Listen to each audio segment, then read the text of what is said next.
Kveðjuleikur, það svona sérstök hugsun að sjá til fram á eða hvað? Já, klárlega. Það svona, þetta alveg svona emotional og svona ákveðin endalok.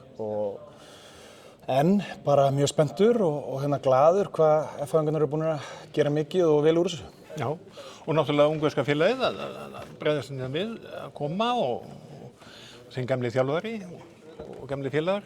Já, þetta var náttúrulega hans hugmynd, hans paski, þjálfara Vestbrem, að halda einhvern svona kveðjuleik fyrir mig og bauð það einmitt að þeir myndu koma hingað og spila við mitt uppeldisfélag og ég náttúrulega bara gríðarlega þakkláttur fyrir það. Mér leist svona ekkert æðislega á þetta fyrst sko, en svo bara núna, svo sérstaklega þessa viku svona fram að leika, þá sér maður hvað þetta bara gefur mikið og bæði fyrir handboltan og mig sjálfan og klúbbinn minn, þannig að ég bara mjög ánægður með þessu ákvörðun. Þú hefur kannski ekki verið, þessi típa endilega fram til þess að? Nei, ég ótrúlega eins sagt, þá veist mann svona hálf óþægilegt að fá einhver hrós og eitthvað svona einblín eitthvað á sjálfan mann, en eins og ég segi, þetta bara gaman og líka bara, þetta flottur æfingarleikur.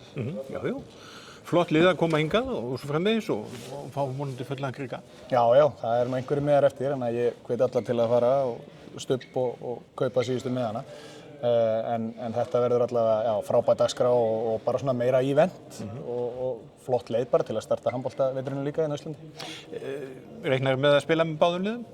Það ekki bara búið að taka ákvörðun um það. Það ennþá verið svona að ræða það og ég eiginlega bara veit ekki hvort ég vil eða hvað ég vil í þessu. Ég bara vil að þetta gangi vel upp en auðvitað vil ég líka vinna síðasta leikinn minn sko.